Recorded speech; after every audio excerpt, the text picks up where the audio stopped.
There are 2 units remaining in your syllabus in paper one.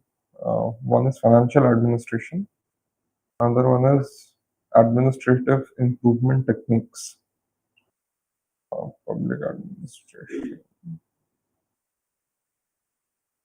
syllabus. Till what have you got notes for? After that, you haven't.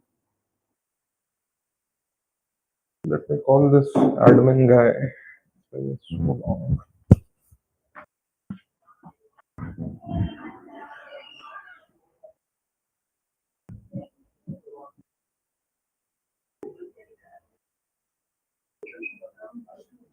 प्रवेश एक बार class में आके बात कर लीजिए वो उनको पोर्टल में अभी मिल नहीं रहा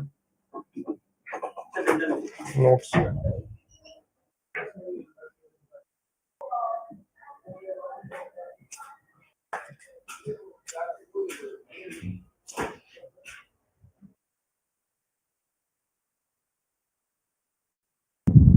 just open up your portal and show it to him. What's the issue? I don't understand.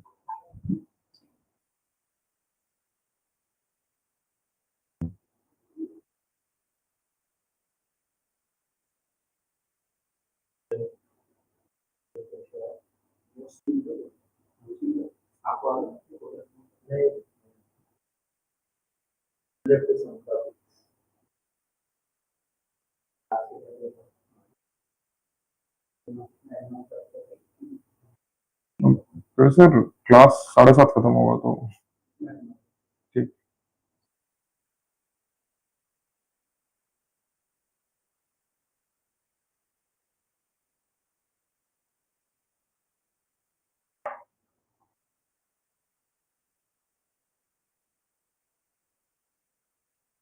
after that I had mailed you. You have got those.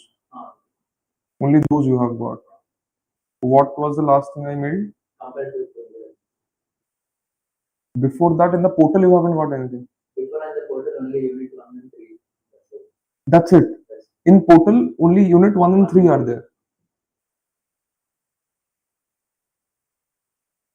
And your portal, it's the same.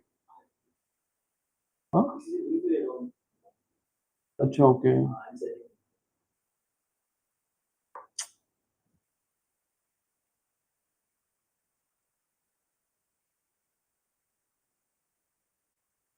In the WhatsApp also, I have shared something to you today.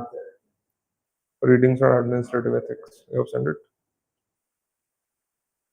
After CPA, you haven't got any.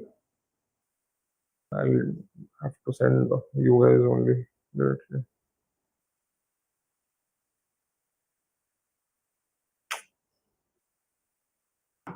फायदा पड़ा कैसे यार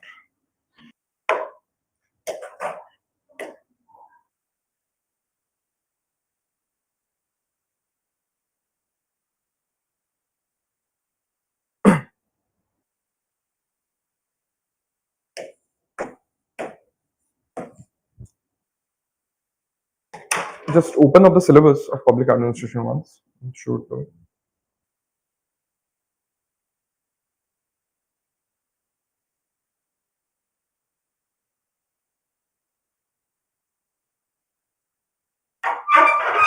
Six.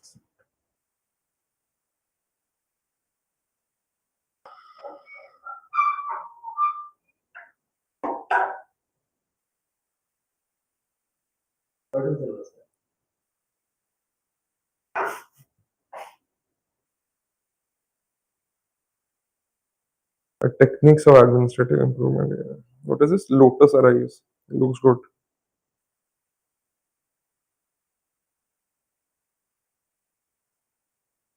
Work and study management, e-governance,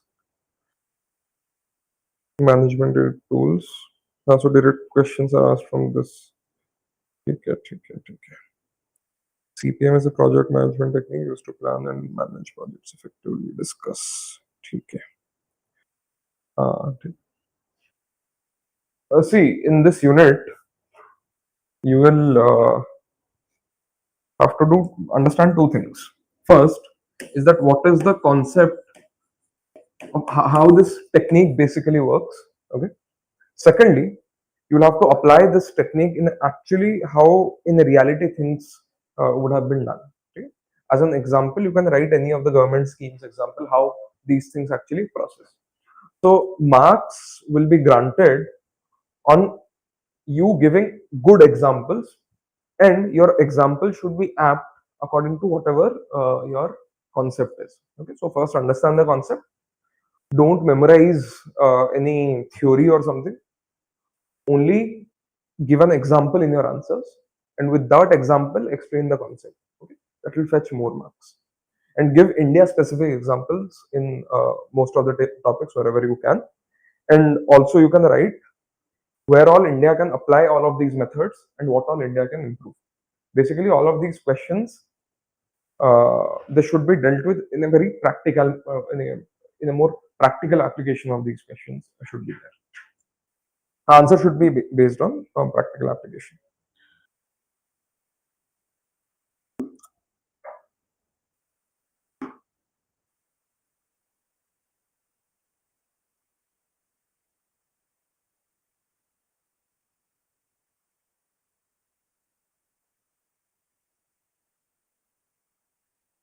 So, you all understand capacity building by now? Capacity building. capacity building. Capacity building means improving the ability of the administration to deliver goods and services. ठीक है? जो administrative machinery है उसका capability बढ़ाना ताकि वो अच्छे से काम कर पाए. ठीक है, that is capacity building in brief term. ठीक है. See, all of these techniques are basically how capacity building can be improved. And mostly, apart from the concept, what is important is your example, what practical example you give, and the recommendations of second years. Okay? So, organization and method, the full form is full form of O&M. O&M will be used a lot. It's a foundational administrative improvement technique that functions as an in-house management consultancy service. Basically, within the organization, how to improve the organization from within, how to improve the working, how can organization be more economical, be more efficient in nature. It is focuses on that. It involves systematic and continuous review of organizational structure, administrative procedure, work methods to secure improvement. Okay. So how organization is working? For example, there is an office. Inside that office, how long is the file going? For example, a file is starting. See, if this is an office, if the file is starting here, and for the next step, for the next, you must have seen that if you go to government offices, they'll send you to some other department 3 floors away from where you need to take a copy. That takes a lot of time. People run in line from here and from there. It takes a lot of time. It increases, what do you say, the movement of people within the organization. And it takes, it leads to significant amount of, the people are not very satisfied with this service, and it takes a lot of time. Okay? So, for example, a basic example is a file movement. For example, from 3 floors away, they have sent you here. O&M will do what? O&M will see, okay, this procedure. For example, you have gone to a whatever in your admin office in your universities, you have gone there, and you have to take some exam form, or you have to submit your exam form, and they'll give you a receipt. Now, ideally, wherever this exam form is submitted, ideally there should be only in that window they should give you that receipt, right? Or in the next window. It shouldn't be that you submit it here and for the receipt you go to a third building. It's very ridiculous in nature, right? So O&M will do what? O&M will see, okay, what is the procedure of giving this exam form and receipt?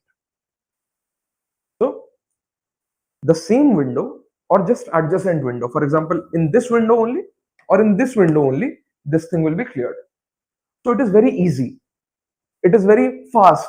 Example, if they have some doubts that whether this person has submitted or not, they can just ask over, or they can just see that whether this person has submitted or not. Or if it is a single window, that you give that form here and you take this receipt here. It's so easy. If that's in a third building, so that means you have to submit here.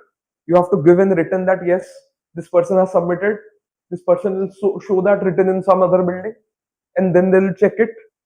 They'll see that okay, this sign is not correct, okay, or some photocopy is missing. They'll do that. So you can see O&M is improving all of these methods, and these are very important methods because whenever you go, for example, if you go to a customer care service,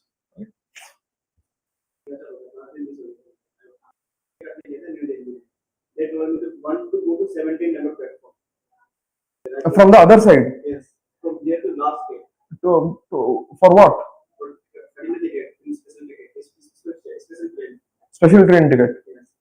They told me to go to 1 to 17 platform number. Where is it? Ticket counter. There is specific ticket counter there. Yes. And when I go there, there was very big time. Then I get mocha, so they tell me to go outside. There is number 3, there is a baby. From 2:30 से class 5:30 बजे से class नहीं है कल की बात है no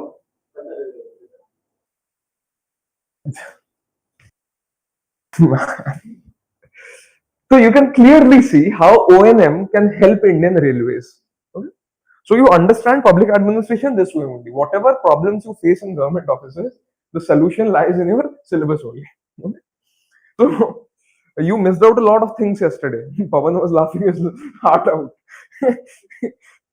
I was giving certain examples. Pawan thought I am making those examples up.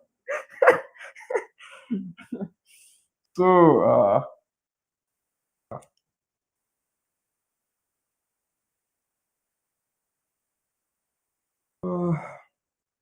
you understand now what O&M does. O&M will do that in a particular office. There is only one counter or max to max 2 counters, and in those counters everything you need happens. That means single window clearances. Now imagine you just went for a railway ticket. That's a mere railway ticket. Okay, even in the day of digitization, this is not digitized. That is the reason you went from here to here, right? This is not digitized. Secondly, imagine if you want to open a business, how many different offices you have to run. You are an entrepreneur. The government should run after you so that you go and invest in their states, right? This is what presently Indian states are doing. They're saying that Google, Microsoft, you come and invest here. Whatever you need, we'll give. You need land, you take all of this land in 1 rupee.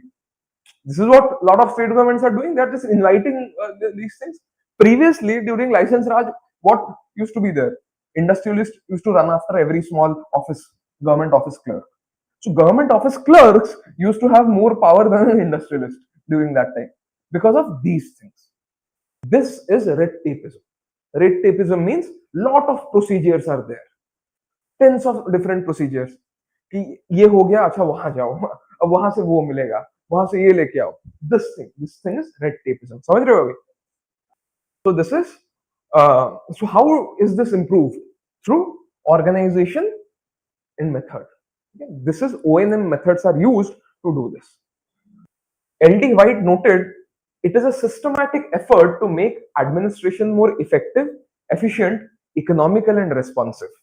Okay? Leonard D. White is saying this. Herbert Simon aptly described its core function as organization and method is concerned with study of work and organization to identify unnecessary complexities and suggest improvement for efficiency. Whatever you face is an unnecessary complexity. For example, if there are only 2 offices and all of those 2 offices, if you go to any of those offices, your work will be done as soon as possible, or else everything should be digitized for that matter. For example, you go to an app and in one app you find everything. For example, there is something called Umang app. Any government service you want, you go to the Umang app and it will redirect you to whatever you need. This does not happen when you go to a private enterprise, right? If you call them, they'll say, sir, whatever you need, we'll provide you. Just don't go away. They won't cut the call before you because they're not allowed to do so. You must have seen customer cares calling that, sir, please आप call काट दीजिए, यहाँ से हम काट लीजिए. Yes, that is the amount of efficiency private sector brings in.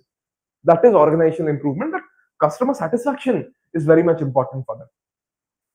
For government, it's not, right?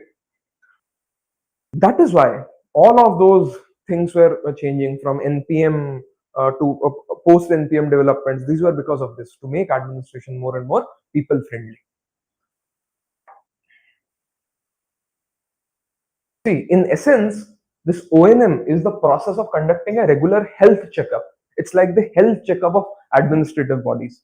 So for example, those railway station, if you do a health checkup, you'll see it is very unhealthy in nature. People are running from this platform to that platform.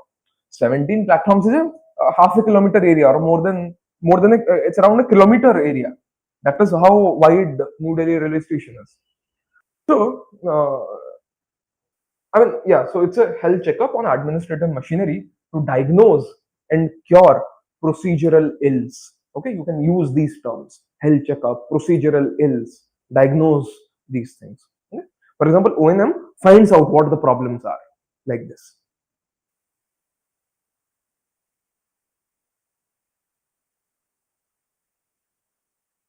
The philosophy of ONM is rooted in the classical management belief that efficiency is a product of rational design. Okay? It breaks down its analysis into two components: organization and methods. Okay, those are the two components. It is saying what? It is going back to that classical thing when Gulick and Arvik said that organization's design is very important. If the design is perfect, everything will be efficient in nature. It goes back to that design. Organization, this involves a critical examination of the formal structure of the organization, that how this structure of the organization is there. For example, different offices are there. Are they streamlined or not? Okay? A formal structure of the organization analyzes the hierarchy, chain of command, span of control, communication channels, and allocation of duties and responsibility. Goal is to create a logical, streamlined organizational architecture. Basically, how the chain of command is there. Is that chain of command, is span of control there or not? For example, one person is supervising 80 people. That's ridiculous. Max to max, that person should supervise 4 to 5 people. Yes. And method. This focuses on the dynamic aspect of the work, the how of it. This was focusing that what is the structure. Method focuses on inside this structure, how is this work getting done. Organization, method within this. It focuses the detailed study of work procedure, information flow, decision making process, forms, design, office layout. The goal is to simplify and standardize the method to find one best way of performing tasks. You can see why this is classical. It's Taylorian in nature. It's talking about the ideas such as of Gulick and Irving. Okay. Now, what is the objective of ONM? Simplify and rationalize the structure. For example, there are a lot of officers must be there who have no need. Similarly, a lot of within the particular office, there would be some people who don't do anything, who just come, they just chill, and they don't do anything. Effectively, they are just parasitic existence for the organization. Yeah? So, to review administrative hierarchy, departmental structure, and to make them lean, logical, and effective. Whatever NPM did to the government, this ONM is doing to the government organization, government departments. Okay? Eliminate redundancy, red tape is to identify and remove unnecessary steps, duplicate work, and overlapping functions causing delay and waste of resources. For example, if whenever you went, if there was only one office, okay, and you go there and everything is resolved, so that means everything is faster. There is no unnecessary going from here to there to there. Yes? It enhances productivity, okay, to improve output and service delivery throughout. Easy. Improves coordination. Okay, if all the organization are there in a streamlined manner, that means coordination is happening very well. Similarly, optimize resource allocation. Most efficient use of people, office space, equipment, financial resources. That is the most efficient in this manner. Okay. Now, what all techniques do this O&M use? What all techniques do they use? Work simplification. So, breaking down, for example, this is the whole work. Okay. This is the whole work. Now, you break down this work into different steps. Step 1, step 2, step 3, step 4, 5. Now the work is getting done like this. This is the 1, 2, 3, 4. Previously, without work simplification, it was getting done like this. You can see this is a shorter way and this is a larger way. This is you running around in the railway station. So that is how it actually functions. Okay, work simplification. So eliminate redundant steps, combine related tasks, and resequence activities to more logical flow. From 1 to 5 is a more logical flow. From 1 to 3 to 2 to 1, again this is not logical flow. Forms, control and design. Simplifying and standardizing official forms to make them easier for citizens to fill out and for officials to process. Whatever the forms that are there, online forms or offline forms, those forms should be very well designed. Only what is necessary should be asked. It should be asked in the shortest possible way, and nothing else apart from those forms should be there. So that because every time you must have seen in government offices, if you go and submit a form, they'll ask 2 pictures of you and 3 photocopies of this. Attach this, attach that. You say it's not mentioned in the form, but वो बोलेंगे कि नहीं आपको ये तो करना है, ये तो लगता है यहाँ पे. That is why forms, the term form is written. Form, control and design. Simplifying and standardizing official forms. Procedural simplification, shortening complex and lengthy approval change and workflows. That means you must have seen, you go and get a sign from someone. That person is saying, okay, I have signed. So, you say, okay, give me that, then I believe this is approved. This has to be signed by my boss. Okay, he'll go and the boss will sign. This sign will take 3 months. After that person has signed, you get very happy, you go there. No, this will be approved by the boss's boss. This is ridiculous, right? So what would have been done in just a fraction of a second, it takes 6 months. Yes, so that is a problem. So procedural simplification is required. Delegation of authority. Now the problem was, delegation of authority was happening. For example, there are 5 levels of officers, but everything is getting reviewed at the top. Then what is the point of giving them authority? Yes. Delegation of authority. Office layout and space management. So this is the problem you face there. The space management is that this office is there, that office is there. How would a person go? Yes. So that is why this is a problem. Record management. Systematic procedure for filing, storage, retrieval and disposal of records. If something is there on government record, you don't know where that is. For example, if you go to file an RTI, they'll say, okay, you take a copy of this file. Where is that file? Once you go inside that file room, you see what actually history is, right? Everything from British era they have kept till now. How would someone find? And you would be lucky if those things are arranged year-wise or month-wise. Those things will be there just. There will be no arrangement. You have seen those old rags in university libraries, right? Imagine those rags are randomly arranged. There is no year, no topics, etc. It will be a mess if you have to go find a book. That is the problem that RTI activists face. They'll left seeing that what all files are there, so many files are there. So this is the problem that happens. Record management is a problem. Now, what all theorist will be applied here. Taylor, I have explained how it applies. One best way. Gulick post-core method, organizational design needs to be improved. See, rationalization of decision making. So when the structure and the method is more rational, decision making automatically becomes rational. Herbert Simon applies here. Mary Parker Foley. Foley emphasized human cooperation and coordination. So within the organization, people need to coordinate with each other. Okay, so that is why Foley is also important.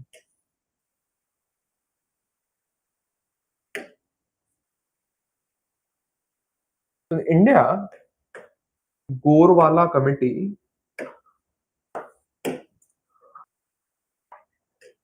report in 1951 pointed out significant procedural bottlenecks and recommended O&M division to be constituted. Okay. Now, O&M division was established in the Cabinet Secretariat in 1954.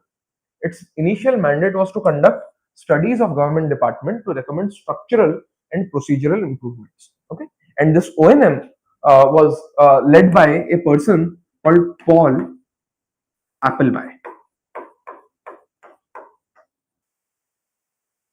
Paul Appleby. Okay? Paul Appleby was an American, and he led this O&M division. That how administrative improvements can happen. This was under the Nehru government.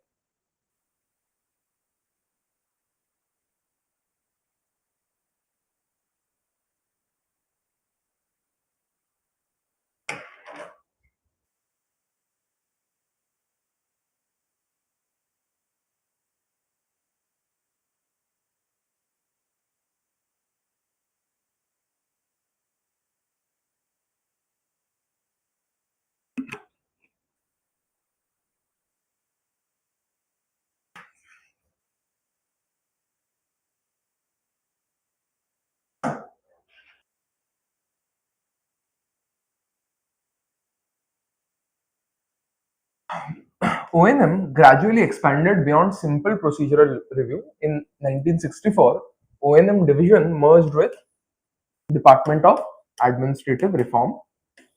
Today, this body is not known as Department of Administrative Reform and Public Grievances. Okay? DAPRG, which serves as nodal agency for administrative reforms, O&M, and business and process reengineering in the government of India. So process reengineering means whatever the methods that are being used, you re-engineer those. Now, what did second ARC say regarding this O&M? Each ministry and department should have a dedicated and empowered O&M unit to regularly review its structure and procedure, acting as the internal engine for continuous improvement. For example, there is this particular state government or even the railway ministry. Okay? Railway ministry should have a O&M department to how to continuously improve the organizational structure, make it more streamlined. Conduct periodic audits. Organizational audit should be conducted every 5 to 7 years to assess the continued relevance of organization's function. Identify duplication of work and rationalize this workload. Okay? Now, you must have seen something, especially this used to happen to me in Delhi University, that we used to fill the exam form, and once we have filled that exam form online, we used to fill this online. Now, after you have filled that online, you'll have to take a printout of it. You have to put a photo, or after you have put it online, you will have to go and verify it in the administrative department that whether online it has gone or not. So, and they'll give you a offline receipt of how things are. Don't you think it's a redundant process? If a person has filled an online form, why else do you need an offline form also? Offline checking of that form. You check it online, whoever you have a problem with, you send them a mail through the official IDs. And there are official institutional IDs, mail IDs that were there. It was not used any time. It had no use when it came to this operations. So that shows redundancy. That why would somebody sit in the admin office and do these work? There are 5 people employed in the admin office to do this particular kind of work. Do you think that is relevant? No. It takes a lot of time, it takes a lot of energy, it wastes the time of students and the admin people. So, periodic audits are very much required. Adopt business process reengineering. Now, this is important and direct questions are asked on these topics. BPR, business process reengineering. Now, you understood the difference between organization and methods, right? Method is the process in which work is being done. Okay? Second ARC advocated moving beyond incremental O&M to business process reengineering, which involves fundamental rethinking and radical redesign of processes to make them citizen centric and outcome oriented. So basically, under OMM, we were improving these all methods that were there. Okay. Business process reengineering says you completely dismantle this and rethink this in a new way, that how this can be new. Basically, O&M was a slow procedure, evolving procedure. Business process reengineering says that okay, this form of organizations are not working. We go and structure organizations like this. And now, this is the method of how people will be, how hierarchy will be. There will be no hierarchy. So this is more of a BPR method, and this is what O&M method. So business process reengineering was recommended by the second ARC. Integrate with technology. Organization method improvement must be integrated with ICT and MIS tools for effective performance tracking and management. So MIS tool will study today only how these specific tools are.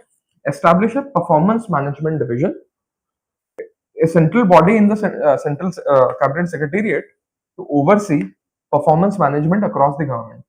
So this was implemented as a performance management and evaluation system. PMES is presently implemented in the cabinet secretariat. Now this DARPG, process reengineering. DARPG is process reengineering. They are saying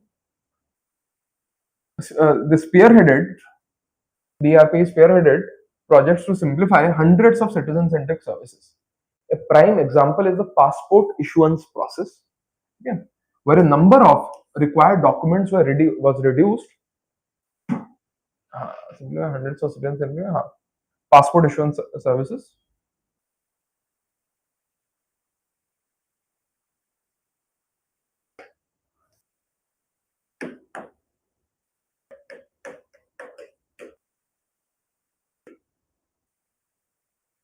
Now imagine for a mere train ticket, you have to run around so much.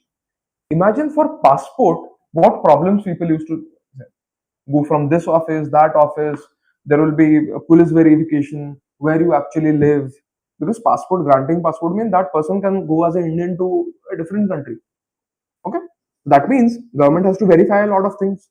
So a lot of problems used to happen. So DARPG, what they did was they through business process reengineering, they changed it to passport seva kendras, moved everything online. So online you just fill a form, police verification is very much streamlined, and your passport comes, directly comes to you. So that means it's something called doorstep delivery of services. Yes, doorstep delivery of services means this is also something that Aam Aadmi Party government started under Arvind Kejriwal. He gave certain ideas such as doorstep delivery of services. What it means is, under PDS system, for example, under PDS system or under, for example, there is police. What used to happen, for example, if a crime against women has happened, that woman has to go to the police first. In the police station, will write a report. Doorstep delivery of services means what? If you call the police, if you want to write an FIR, the police will come, sit there, write an FIR for you. You don't have to move out of the home. Similarly, if you want, for example, there is some problem with your electricity connection. First, you will have to go to the electricity department. There, a lot of have to pay the clerk something to meet the officer, etc., etc. Those things used to happen. Doorstep delivery of services means you call the electricity department, they'll send a person to your house. at the time you need. Previously, what used to happen? People used to take a holiday from their work and they used to visit a government office because they know if they go to the government office, there is no work, they aren't coming back before 5 o'clock.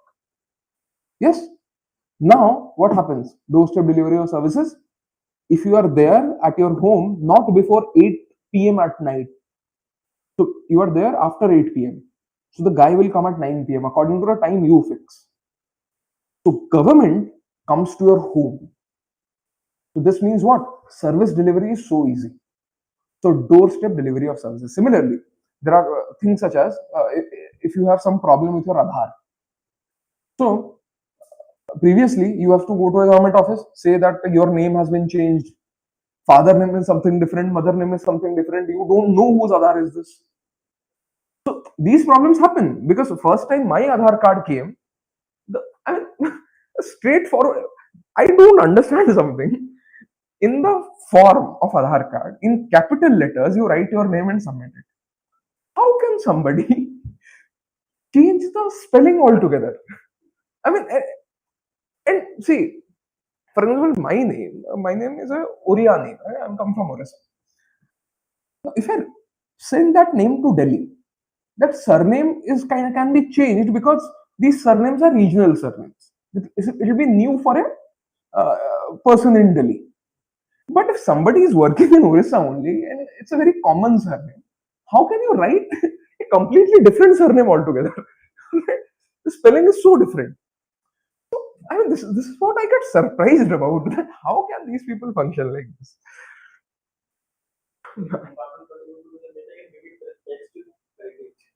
The problem is, for example, okay, you send it, and by evening it comes back and there is a mistake.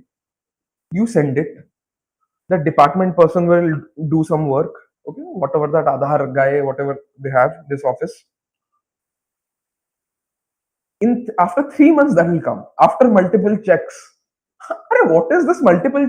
What if after the delay, if perfect thing is coming out, citizens won't have a problem. After so many levels of check, so many level of authority, so much time, your thing is coming, and I mean the name is different altogether. It happens, right? And it's very common for you people. No, I mean, what should one say regarding this? So these are the problems. So if you want to fix an Aadhaar, doorstep delivery of services is you call the guy, that guy will come to your house, will take your Aadhaar card, understand your grievance, and correct it, deliver back to your home. If you have a problem again, you call them at night only. That person will come and take it back. This makes government for the people, more people-friendly governance. Okay, so whatever time you are there, the government will come to your doorstep. Whatever services you need, government will give. Don't you think this is a better method? That is how government should function. It delivers all the services to your doorstep. You don't have to go. So that is why that Aadhaar thing always pinches me because I'm so surprised. Because the first name, if somebody is making a mistake, it's understandable. But you don't know the spelling of my name. Last name, it's a very common surname. It's a very common surname in Orissa, and anybody you ask, they can write the spelling of that surname. How does that person can make it wrong? And there is a form in which, in capital letters, I have written my surname. And the same thing in voter ID, don't even ask. Okay, voter ID is a different thing altogether.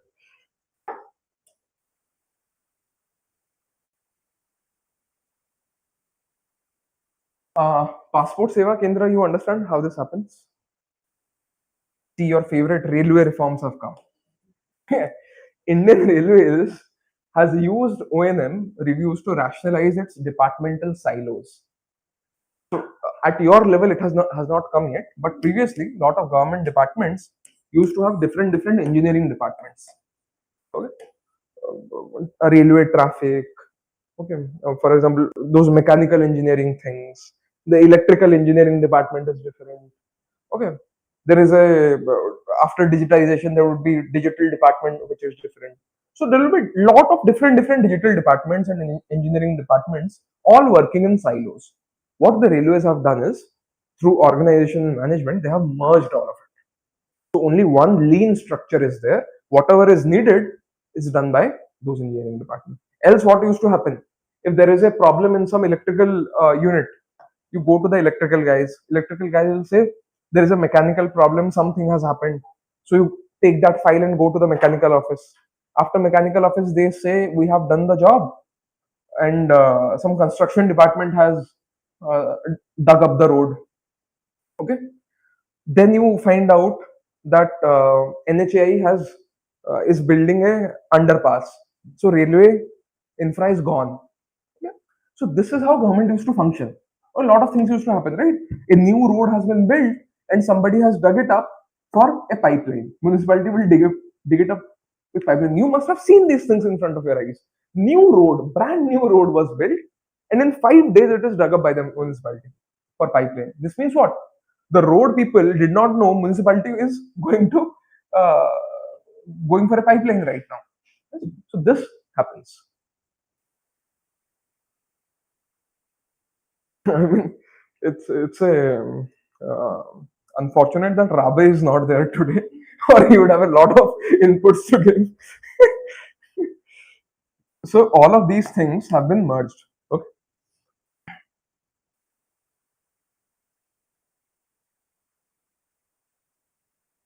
Now there are certain global best practices that you can remember and implement it. I mean, write in your answers. Efficiency and Reform Group in UK there is. It's a central unit within the Cabinet Office focused on continuous organizational review. Basically, whatever the Cabinet Secretariat O&M unit does, it's similar to that. The USA's Reinventing Government Initiative, we studied this by Clinton and Al Gore. O&M principle to simplify federal regulation, empower frontline employees. The Office Management and Budget continues to Office of Management and Budget continues to oversee these efforts. Reinventing government is a continuous effort that is going under US government. Public sector transformation under in Singapore. O&M units in Singaporean ministries conduct lean process reviews.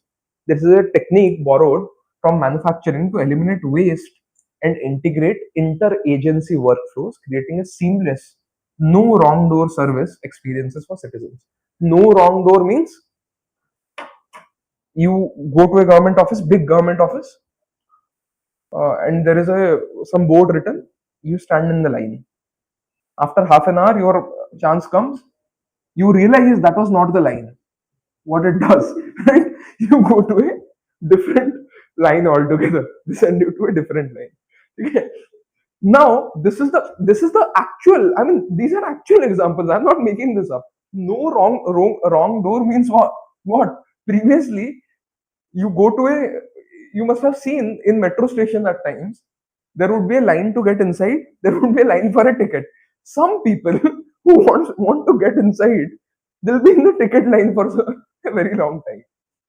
That is a wrong door policy. This lean process review studies these things and checks this that people are not standing in the wrong line for half an hour and then realizing that this is not the right line. Okay. I actually miss Rabe in class today.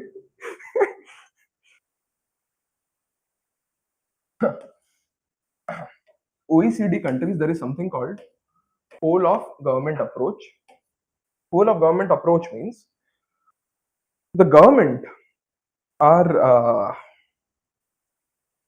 the government works as an integrated unit. Okay, rather than working in silos, it works as an integrated unit. That if a project has to be done, the whole of the government approach means everything in the government will act towards achieving that project. It's not only the Indian Railways project, it is the government India's project. So whole of government. So for example, the district administration will help. Okay, the municipality will help. The what all other ministries are there? The electricity department will help. Okay, that means other, for example, steel PSUs, they'll help. That means every machinery in the government is working rather than in silos. They're working as a team to deliver something. That is whole of government approach. Promotes breaking down ministerial silos and integrating process across department. That means shared service models. For example, uh, for the entire government, there is a one single IT or HR agency. That CP Grams I explained. CP Grams is that single IT agency that is there. Every other department does not have their complaint agency. There is CP Grams. CP Grams will redirect any kind of complaint to that ministry. There will be a grievance redressal officer who will take care of it. Understood?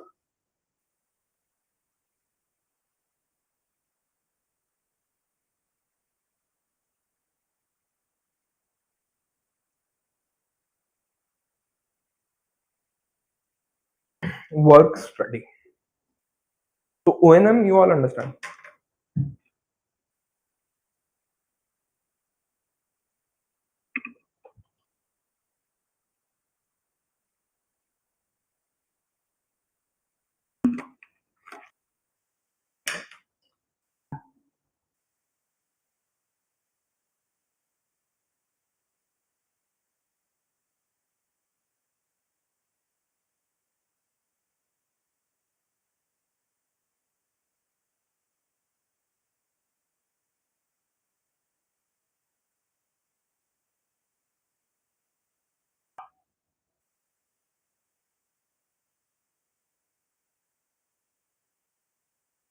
Work, uh, work study and work management. Work study and work management means you study how the work is getting done. Okay? It is within ONM only. I mean, it's similar to ONM. Work study is a powerful and quantitative technique for administrative improvement that involves systematic examination of human work in all aspects.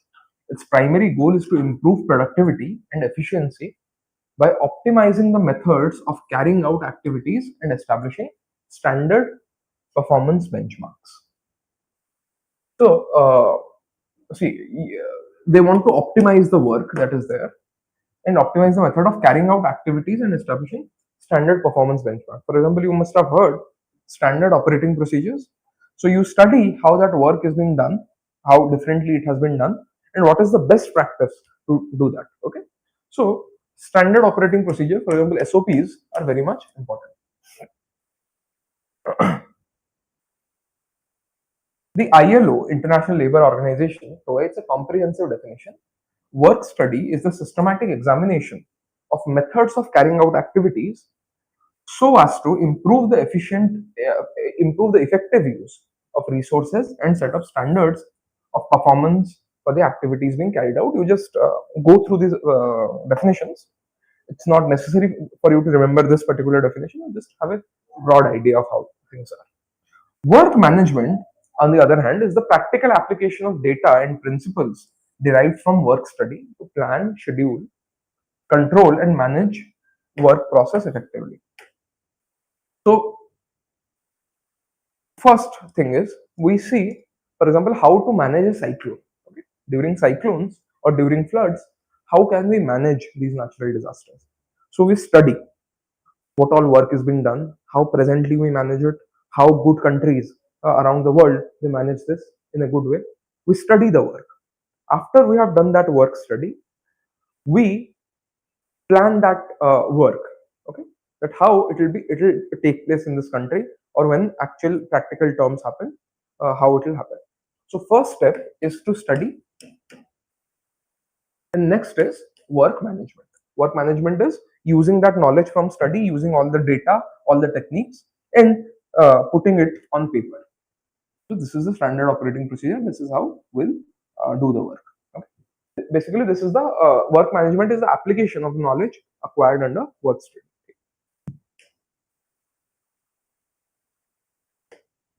Method study or motion study. So in Taylor's under Taylor, we studied something called work and motion studies. Right? So he sees that, for example, in a manufacturing unit, what all tasks do? They break down those tasks and see what is the best way to do that task. Okay, that is work and motion studies.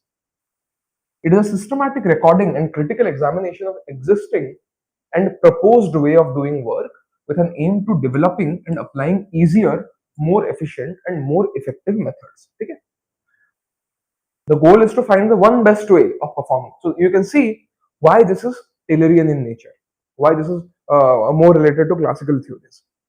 Whenever a question will come about neo-Taylorianism, that the question might come that how does Taylor's idea apply in today's world?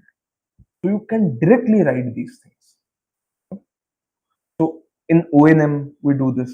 Okay, in work study and work management we do this. That we find out the one best way of doing that work. For standard operating procedures, we find out what is the standard operating procedure. Global best practices. These are what? These are the best methods that can be followed. So that is technically a one best way of doing work. Yes. So that is the current application of Taylor's idea. Are you able to understand? Frank and Lillian Gilbert are the pioneers of motion study. They famously studied the movement of workers, breaking them down into 17 basic elements called thurblins. Their primary aim was to eliminate wasteful motions to reduce worker fatigue and improve efficiency. So wasteful motion means if the work is being done in a certain way, you just study their work and see where all unnecessary movements can be stopped, so that person does not waste his energy here and there. So you must have any sports you must have played. If you go to an actual professional trainer of that sport, that person will say to improve some methods. Okay, for example, if you are doing wicket keeping, okay, or you are batting or you are bowling, a professional will tell you that whatever you are doing, there are some wasteful energy you are putting in somewhere else. Okay, so your energy is not I mean not well utilized. For example, if you play cricket, for example, you will see a coach will say, professional coach will say that wherever the ball line is, okay, your what do you say, your elbow should go towards that. That helps in generating more power. Okay, for example, like this. Now, everyday player who does not has not been coached ever, that will mean what? He will not know that he'll have to bring that elbow in the line of ball, right? So he'll generate a lot of power while moving the bat, but the ball won't go so far. You must have seen Rohit Sharma bat, okay? So whenever he hits, he does not swing the bat so hard. Okay? Still, the ball goes a long way. Why? Because the method he is using is very efficient in nature. Are you able to understand? That is why they say whenever he's timing the ball, okay, the ball goes far away. It's hit very hard because he's not generating. He's generating a lot of power using the best method, that is. Okay. Similarly, you must have seen a lot of bowlers will be there. They'll swing very hard their bat, but the ball won't go a long way. Right? Yes. No, Chris Gayle is a batsman, right? So he has power and method both. That's why he's a big bat.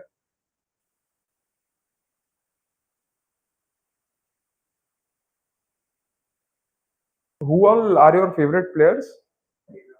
KL Rahul. Yours? Dhoni. Acha, yours obviously Dhoni. So you must have realized the difference between Dhoni and Rohit Sharma is whenever Dhoni hits with a lot of power. But when Rohit Sharma hits, it looks so graceful because of that method.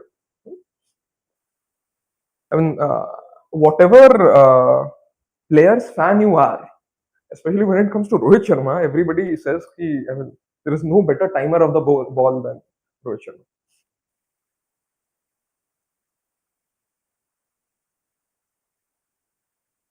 Have you all seen Alistair Cook play? You have seen? You have seen Alistair Cook? Alistair Cook by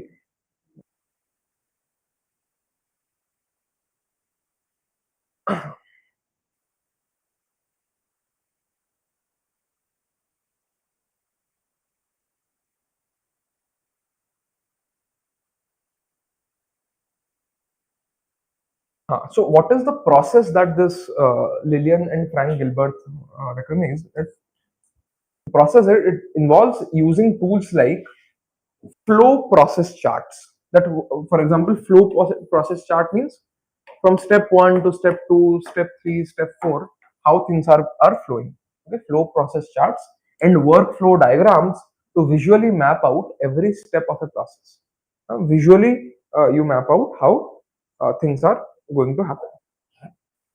For example, if you'll go, a coach will teach. So this is step 1, bring your foot out. These are process. And every day you do these things.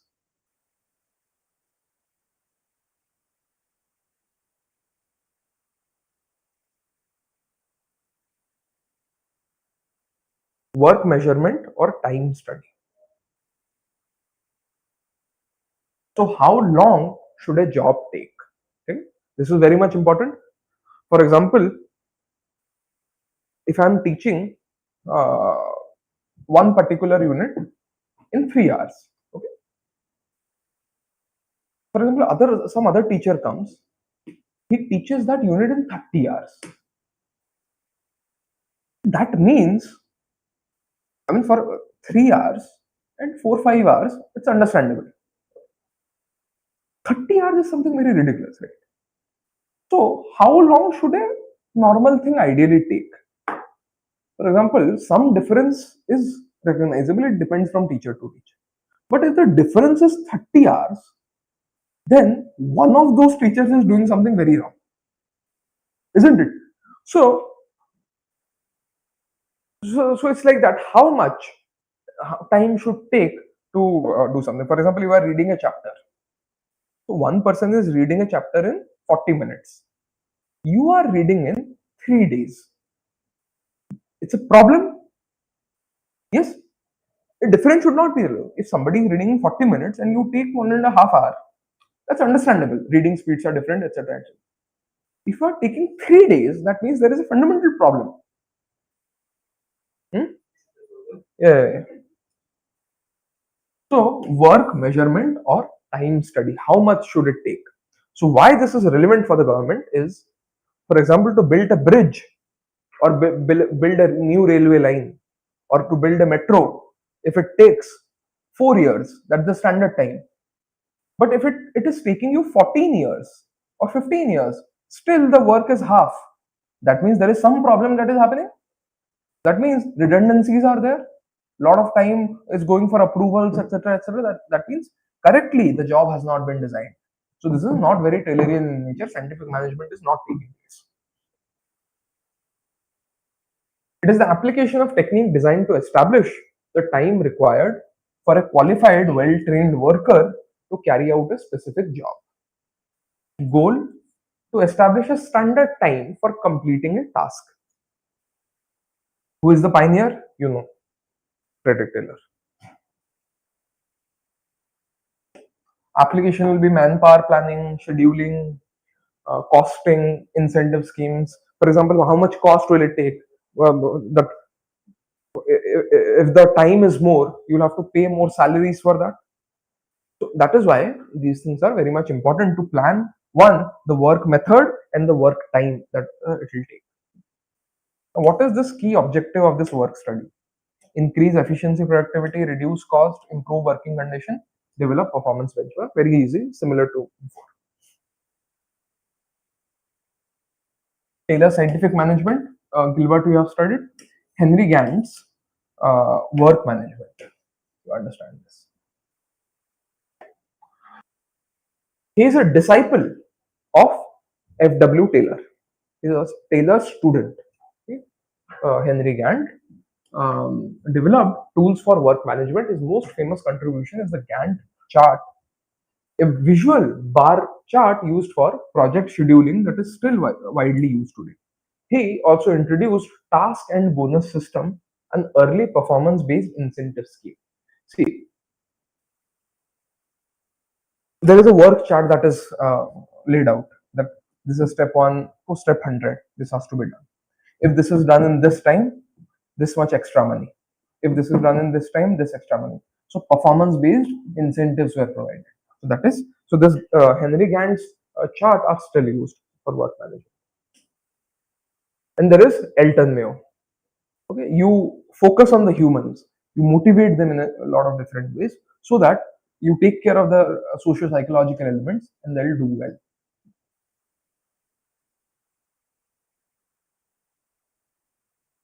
In India, this was introduced under the British era, especially in ordnance factories and railways. This was introduced to improve production efficiency. Post independence, first Administrative Reform Commission, that is the first ARC, formally recommended its wider adoption in civil administration. Okay. Now, work study cells were established in a lot of ministries. For example, Ministry of Defense, Ministry of Railways, these were introduced and work study was conducted across these ministries.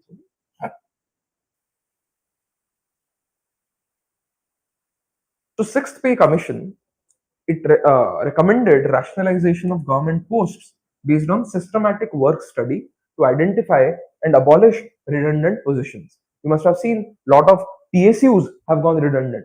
They are building things that nobody uses. There is no marketability. So government is not focusing on shutting it down.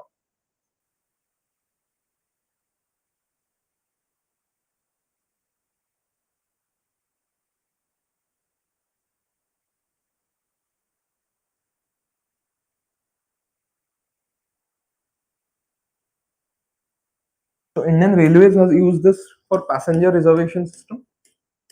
So all kinds of ticketing happens online. Okay?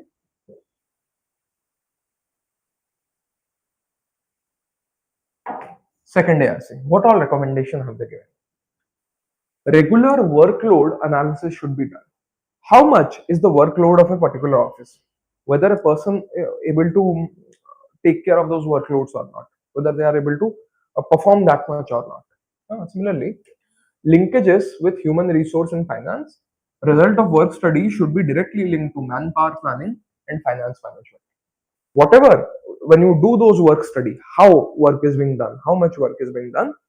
If somebody is doing a lot of work and that you can't take away work from them, you can't give it to some other office because it's very important for that person to do that. So you increase their salaries. So yesterday I explained in the class that positional classification should be there because of this reason. In some, so whenever we read these recommendations, they are very holistic in nature. Nothing works in silos.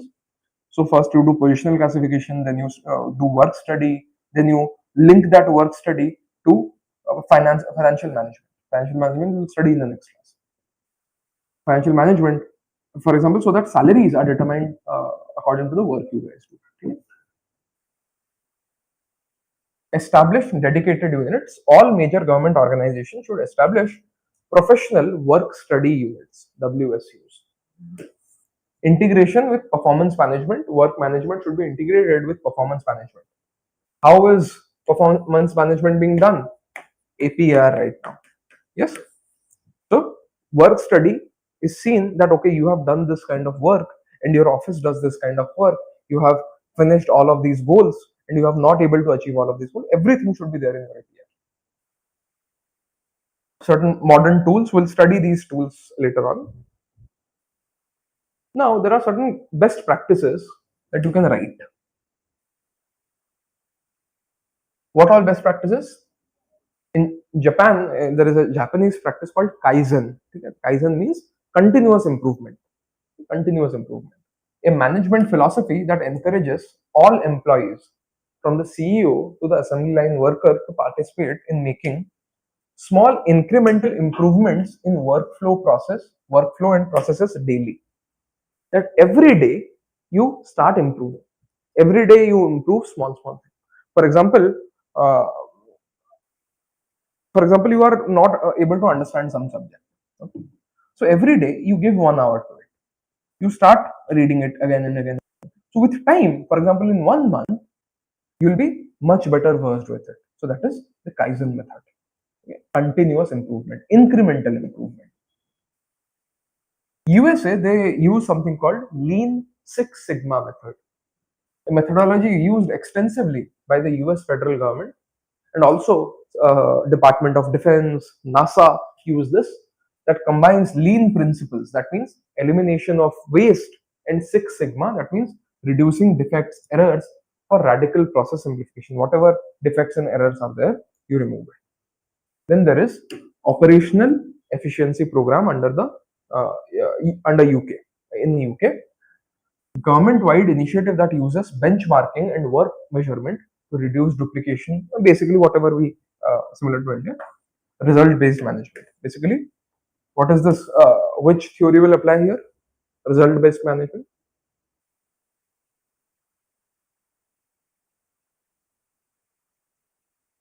I mean, not everything is NPM.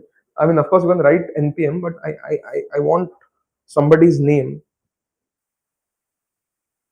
Result-based management.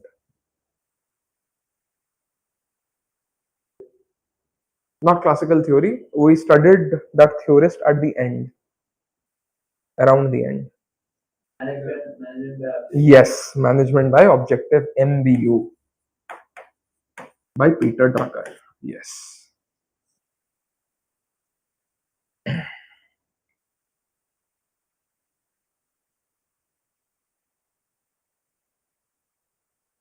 E-governance.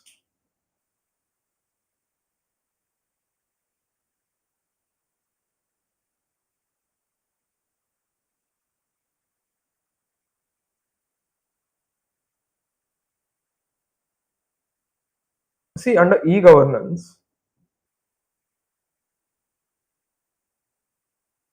these are I have put in for you to understand it, but when it comes to exam point of view, there is nothing basically to understand in e-governance. Okay, e-governance is digitization that has happened.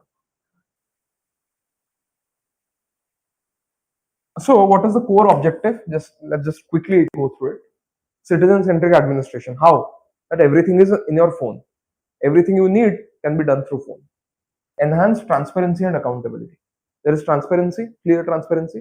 You have sent something. If it does not happen, it clearly shows at what level it has been stuck.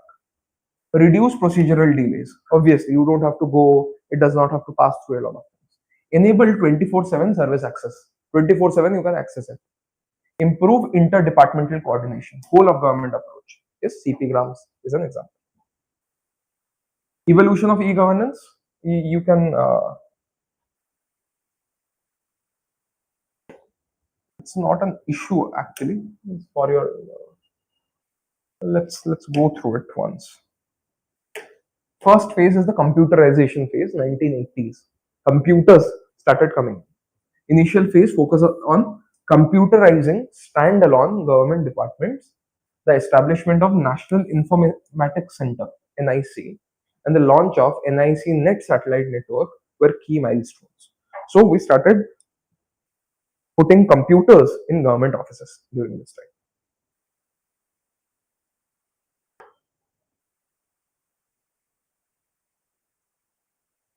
E-governance phase. The focus shifted from mere computerization to online service delivery and workflow automation. National e-governance plan in 2006 was initiated. And 2015, something started called digital transformation phase. Digital India mission started under this things such as UPI developed under this e-governance phase. The development phase happened under this, and it was launched under this. The scale of digital public infrastructure was started under these two. Okay?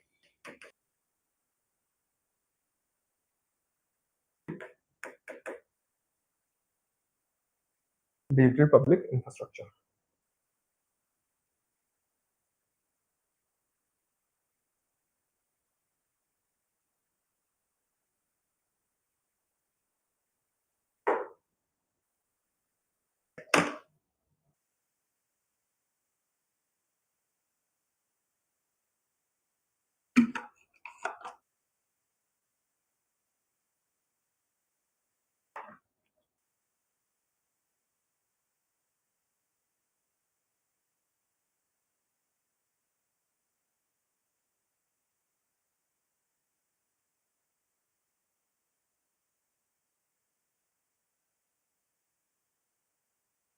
So this was the first level, presence of computers. Okay, this was the first level. This is what World Bank is saying. stages. Second is interaction. Then citizens started interacting with their computer with the government computer. This is the interaction phase. Transaction. Okay. So this is the phase where everything went through mobile. Okay, transaction is happening. Citizen can perform complete online transaction, including submissions and payment. Any kind of ticket you book, you can pay it online. So transactions can happen. UPI transactions are happening. Transformation, seamless integration of services across different departments. For example, Jam Trinity, Jandhan, Aadhaar, and mobile. So these are transformation.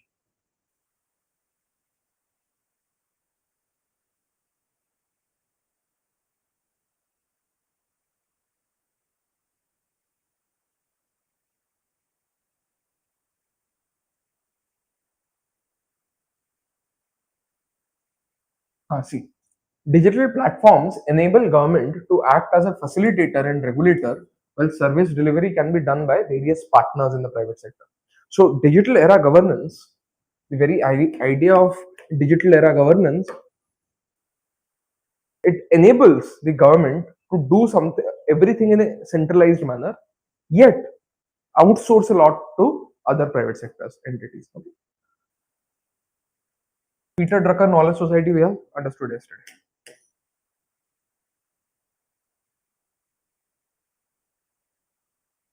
So Digital India mission is there since 2015. There is something called Umang app. That one application has everything that the government has to offer. There is a DigiLocker for you to store your certificates, licenses, everything. E-Kranti, national program for delivering all government services electronically. E-Kranti is there. GEM portal is there. GEM portal is the online procurement.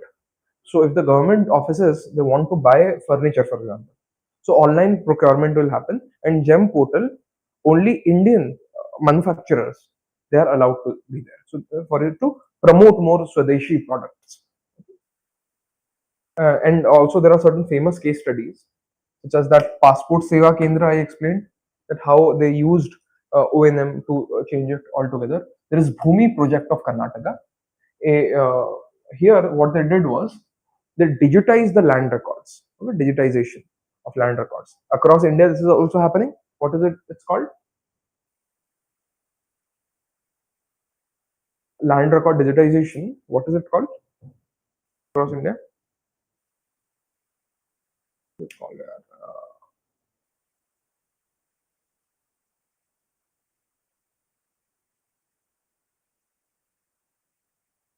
through drones. Those survey happen. What is that project called?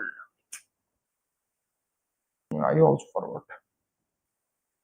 Bhumi project in Karnataka is there. Search the name of it. Land record digitization scheme.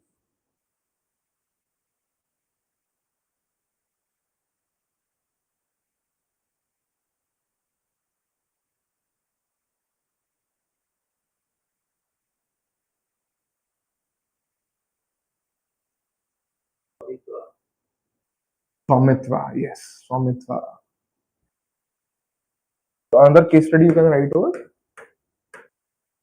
Swamitva. Digitization of land records. Then there is direct benefit transfer. There is there through Aadhaar, and there is GST network. So simplification of tax revenue.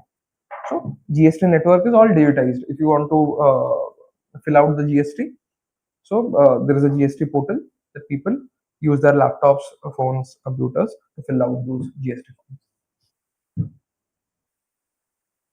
Second, ARC recommendations.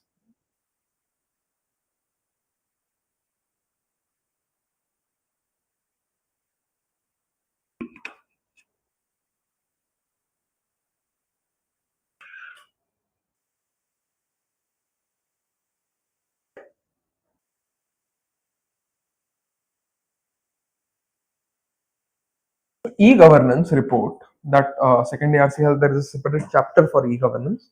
They have said that citizen centricity should be given focus when changing it to e-governance. Then there is a need for back-end re-engineering. The most critical recommendation was the first simplify and re-engineer the back-end of government process.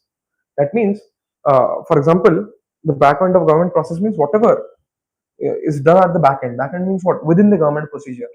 For example, within a particular ministry, the approval is going from here to here, here, here, here.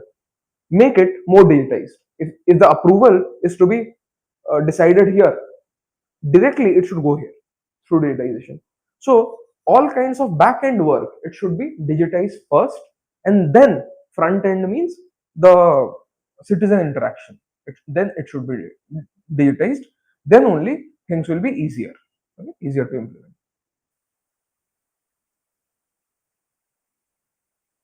Ensure interoperability. Develop common standards and protocol to ensure software and platforms across different government departments can communicate with each other. It should not be there that one government department is using a different software, other government department is using a different software altogether. This will cause a lot of problems. Yes. Strengthen public-private partnership.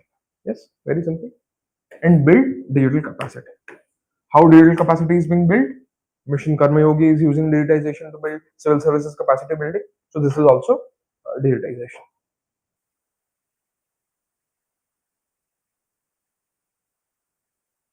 See, whenever digitization or e-governance comes, Estonia is always a case study. Estonia is a famous example of how they have used digitization to improve with results. Estonia, it's a fully digital government where a secure EID is the single key for citizens to vote, pay taxes, and access all services online. This shows the power of unified digital identity. This is what under Aadhaar India tried to do, but now they are saying that this is not a citizenship, etc. So that means uh, for citizens to vote, pay taxes, anything that you want to do with the government, there is a single ID that you have. Everything is can be accessed through that. Smart Nation Initiative uses real-time data analytics and IoT sensors for urban planning, traffic management, etc. For example, you are using digitization to see in which areas traffic is high, and you change the traffic flow accordingly.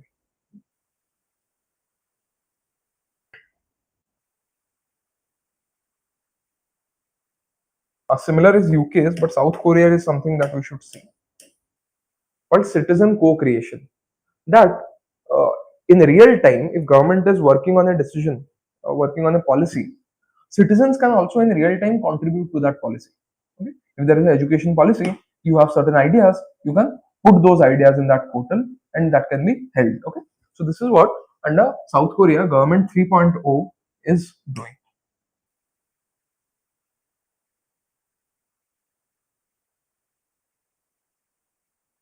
Then actually management aid tools are important for CPM.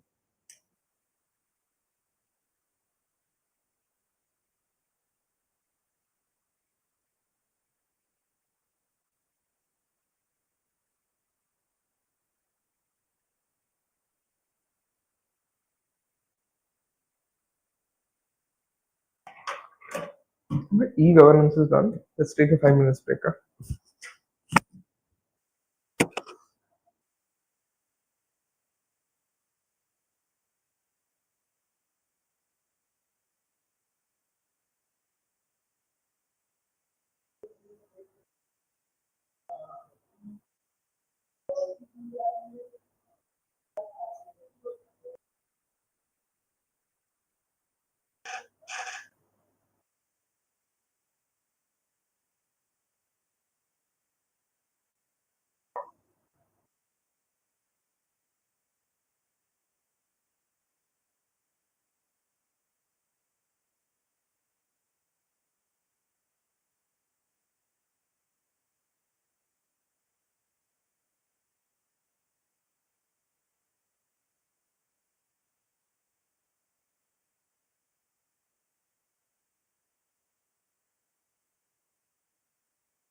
Yeah.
Shall we start?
Now, what are these tools that these techniques are using? Okay.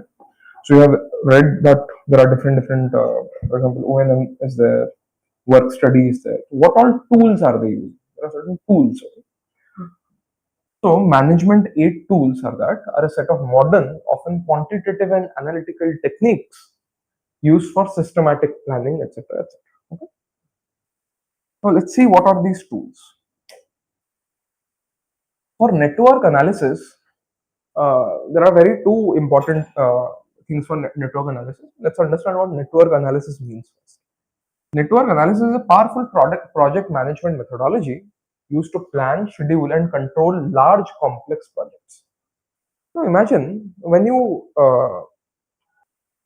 what do you say, schedule your studies. Okay, so scheduling those studies, what happens is you say, okay, at this hour you will study this, okay, or that today you will do all of these chapters. In a week you will complete all of these chapters, etc., etc. That is the method that you use. But when it comes to bigger projects, okay, bigger projects such as imagine the bullet train project.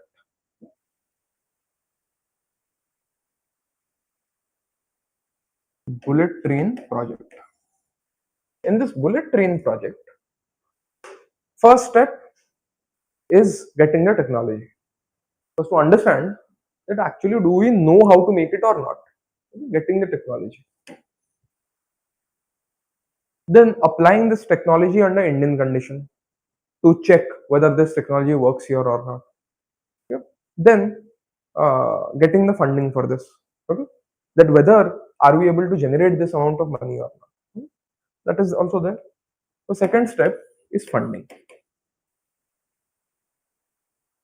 Now, those funding, some will be out of the savings that we have, and others will be loans. Okay.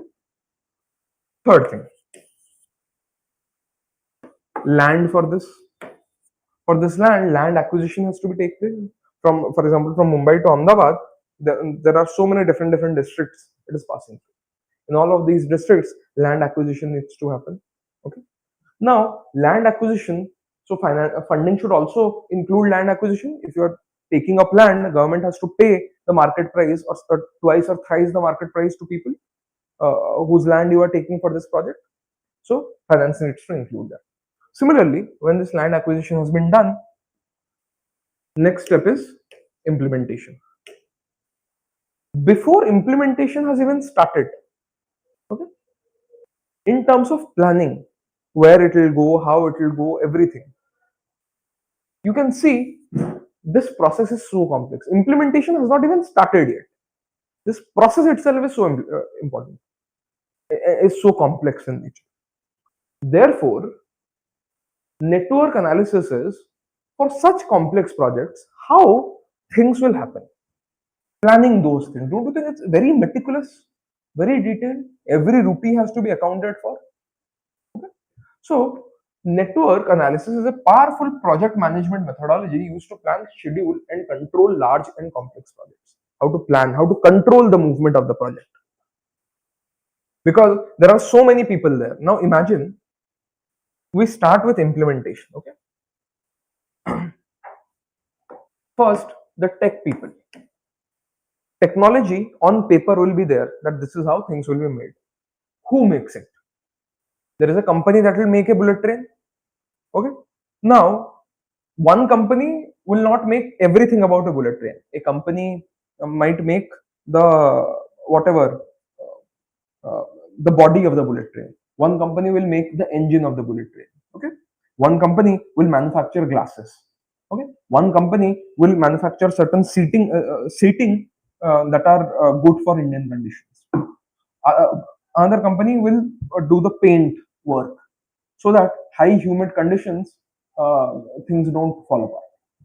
Then this is just the body of the train. When bullet train runs, there are what do you say? There is a track on which it runs. The track is usually electromagnetic in nature. Okay? Both sides repel, so that is why the train moves almost 5 to 6 centimeters above the track. It kind of flies on air. That is why so much speed is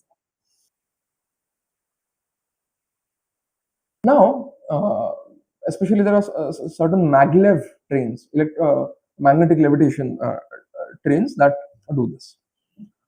Now, how to implement these projects? So, who gives the concrete? Who is going to build those things? There is a contractor for that. So, just for making the bullet train, there is a company that will design the bullet train for Indian purposes.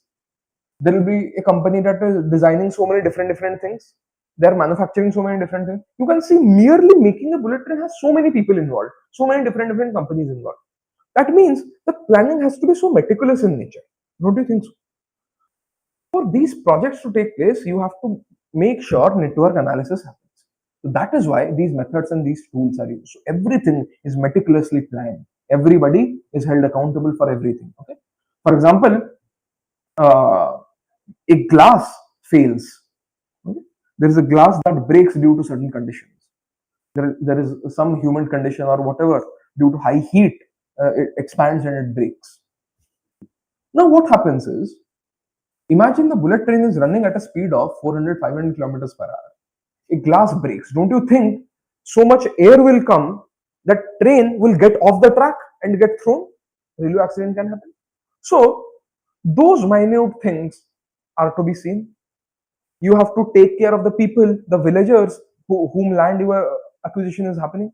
That means it's an immense amount of task that goes to carry out public projects. Okay, so you can see how complex these are. That is why network analysis means how these work will be done. When you analyze this thing, this is called network analysis. Okay, complex projects like this. Now let's go back to what it says. Complex projects. It works by breaking down a project into series of individual activities.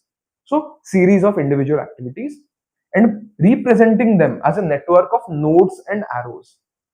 How it is being done. So design. Design of train is there. This is the tech part. Then comes manufacturing. In manufacturing, what all we are manufacturing? After manufacturing, we are bringing into importing. Every task, everything is a node, and these are arrows in the node. You can see this. Every step is broken down as nodes and arrows. This is called networking. Network of nodes and arrows. This is a visual map that helps managers understand task dependencies, identify potential bottlenecks, what problems might happen, and find the most efficient path for completion. Sometimes what may happen is everything is done. You have imported everything, you have taken the money. At the end, you realize you can't take land there. That's a problem. That means land acquisition is a problem. You can't, you have everything. You have agreed to import it from Japan, you have made the train, everything has happened. You have taken the money, you have given it to companies, and at the end, you realize there is no land that you can take away. It falls under different conditions, and you don't have a direct straight path. So that will cause a problem, right? So this is a bottleneck. In network analysis, you analyze each and every potential bottleneck, each and every problem that might arise. There's something called, there are two most prominent techniques for network analysis, something called PERT and CPM. Okay? PERT is Program Evaluation and Review Technique. In 1958, the US Navy, this was developed by the US Navy to manage a highly complex and uncertain Polaris nuclear submarine missile project. This was started. The project was completed years ahead of schedule, showcasing PERT's effectiveness in managing uncertainty. Something is uncertain in nature, PERT is very good for those management. How is that so?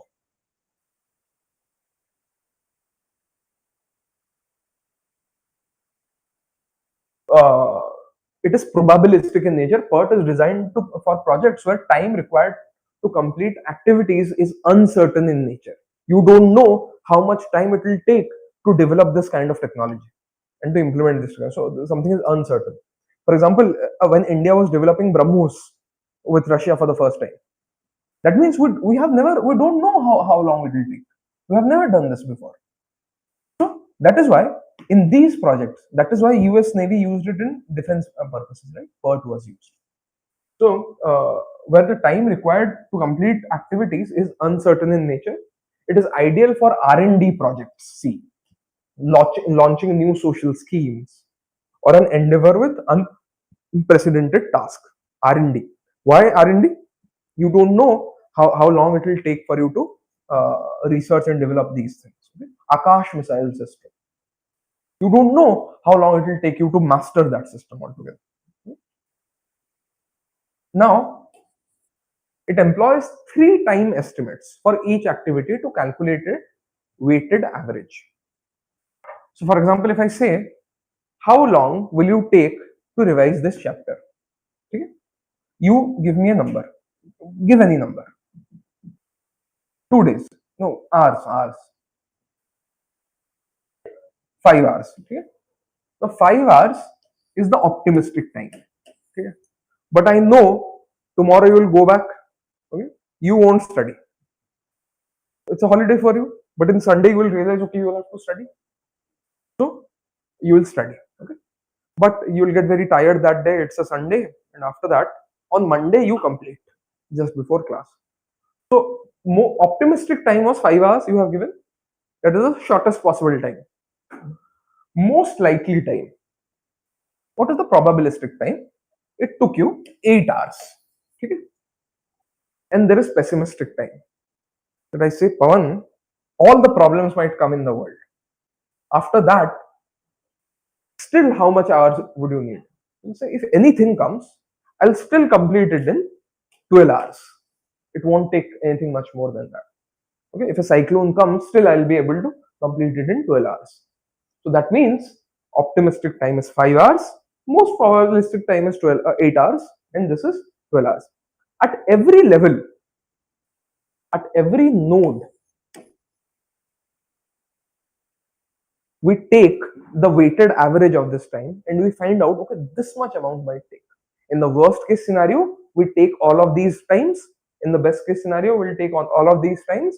In the most probable scenario, we'll take all of these times. You can see how using this different what do you say, probabilistic time we can determine. Okay? How it can be applied. So this is invaluable in planning and scheduling large-scale social and infrastructure programs when external factors can cause delay. Yes, that is the external factor. For example, if we are designing a missile system and suddenly China says rare earth materials we can't give, that's an external factor that might cause a problem. Similarly, COVID happens. Some of our major scientists suffer from COVID and pass away. That's a problem, right? So how do you deal with this? Through PERT.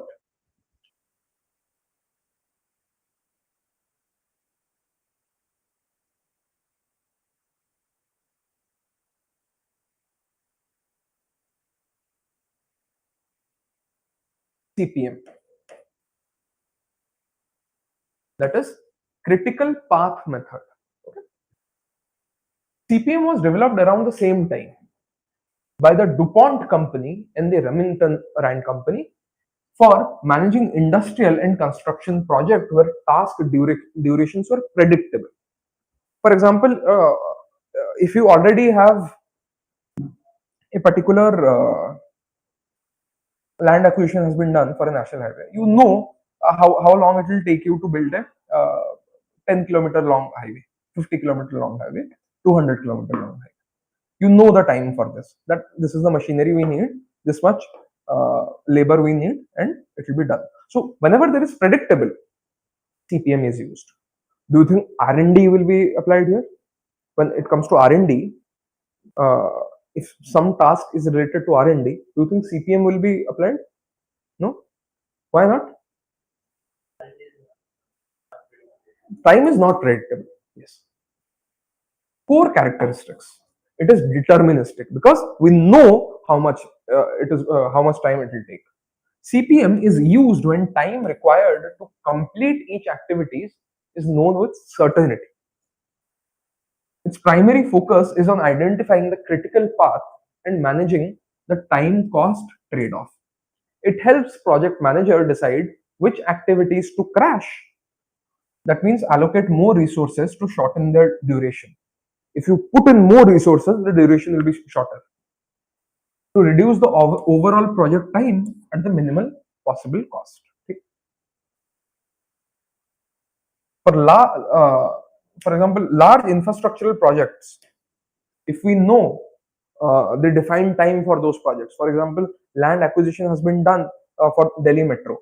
Now we know that in these all cities we have made this metro and what technology we'll have to put in for that. So it will be done very easily. DMRC use this. Golden Quadrilateral project we use this. So both PERT and CPM, critical path is the longest sequence of dependent activities through the network. It represents the absolute minimum time in which entire project can be completed. Any delay in any activity on the critical path will directly delay the entire project. Management's attention must therefore be focused on carefully monitoring activity along this path. There are two ways to reach. Okay.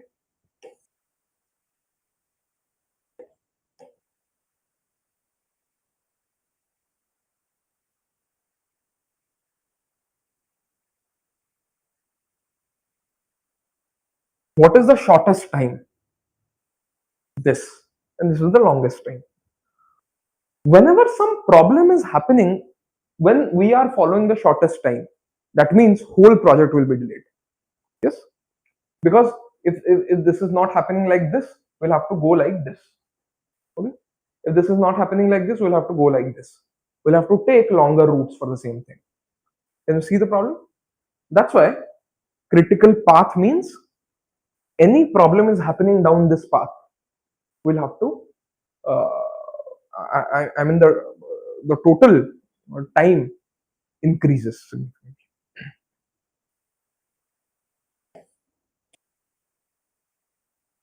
MIS, Management Information System. MIS is an integrated computer-based system designed to provide timely and relevant accurate information to support management decision making. Kuntz and O'Donnell, they stated that systematic method of providing managers with information needed for effective decision making.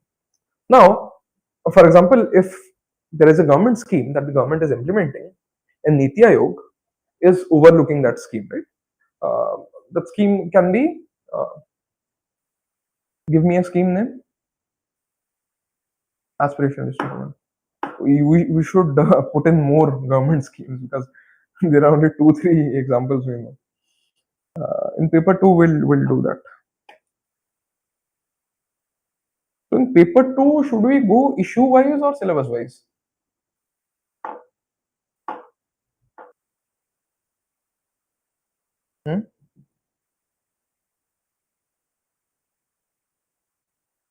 Or both? That is also also an option. None is also an option. Tell me. Anything is okay. So initial chapters we can go such as Mughal administration, British administration, evolution of Indian administration. We'll study first, and then we'll switch to issue wise. Then we'll come back to whatever we have missed. Because issue wise things we'll understand it better. Because I believe none of us will study polity for the first time. I believe in paper 2. I hope that's the case. Because then it will be a very tough job to do.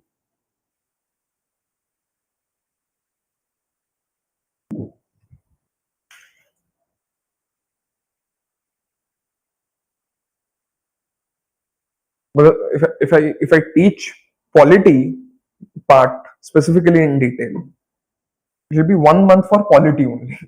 Then actually the paper 2 will come in.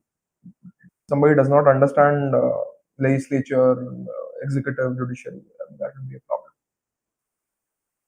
We'll see. So next class we'll start paper 2. Paper 2 is very easy. I mean, very descriptive. It's like CPM, not like PERT. Paper 1 is like PERT. Uncertainty is there. What will be asked, we don't know. Paper 2, we exactly know what will be asked. Out of whatever questions we practice, at least 15-16 will directly come from there. So paper 2 is very easily determinable.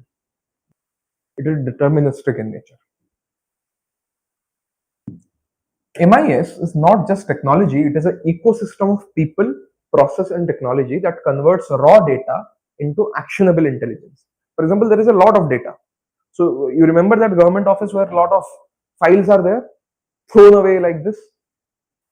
If those files are arranged year-wise, topic-wise, matter-wise, don't you think that makes more sense? That will be very much helpful. That actually will be helpful to the administration also. Yes? So MIS is not just technology, it's an ecosystem of people. So it converts raw data into actionable intelligence. Yes? An effective management information system collects data from various sources, processes, and stores it. Disseminates it to the managers in the form of reports, summaries, visual dashboards, etc. It is essential for planning, real-time monitoring, and robust control. For example, if I say that this particular district, I give just raw numbers. Okay, the GDP of this particular district was XYZ number, then ABC number, BCD number, huge numbers. You think those numbers make a lot of sense? But if I put it in a visual chart, for example, I put it in a graph. Okay? In this year, the GDP was this. Okay, this year it was this. Year 1 it was this. Year 2 it grew. Year 3 it stayed the same. Year 4 it fell down. Then it grew, fell down, grew. This visual chart makes more sense, right? So this was what? XYZ, ABC, these are raw data. This is actionable intelligence. And now we see why this particular thing is falling during 2020. Oh, pandemic might have happened. Why this is rising after that? That is pent up demand that is happening. A V-shaped recovery. That makes more sense.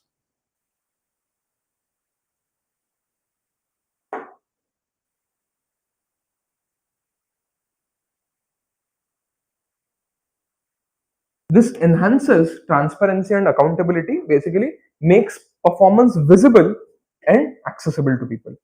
that is more transparent, makes more things more transparent. Facilitates evidence-based decision making.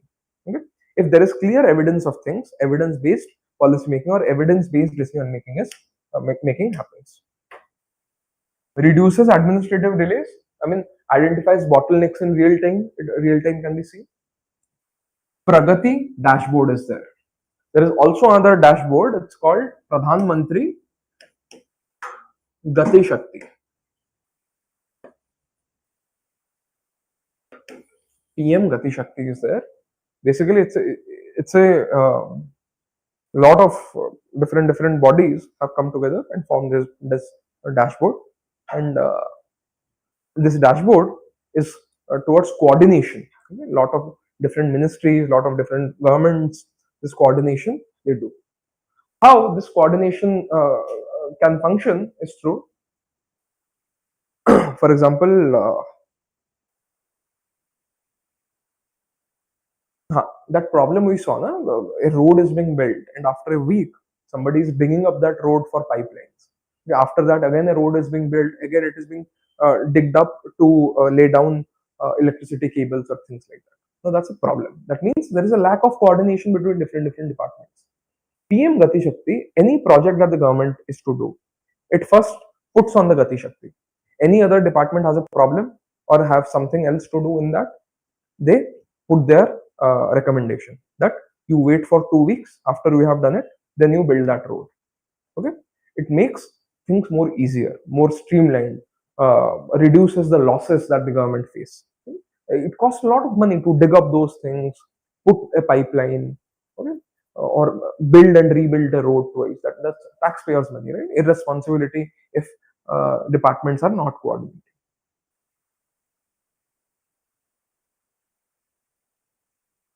Pragati dashboard. Proactive governance and timely implementation is a state-of-the-art MIS. It integrates real-time data from a vast range of central and state government projects, enabling the Prime Minister to conduct monthly reviews, resolve issues with top officials via video conferencing. Then there is something called Manrega Soft. It's a comprehensive MIS for MG Narega. It tracks every aspect of the scheme in real time, from demand for work and funds disbursed to asset created. Health Management Information System.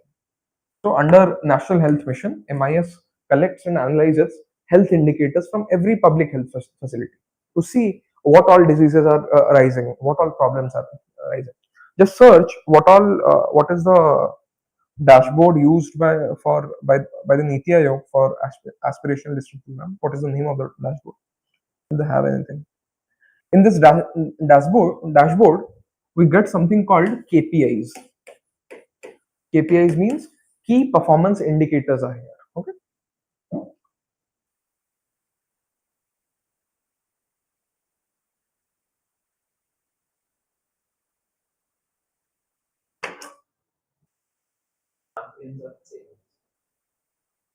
The dashboard's name is Champions of Change for aspirational district program. Okay. What other dashboards just see that Niti Aayog brings?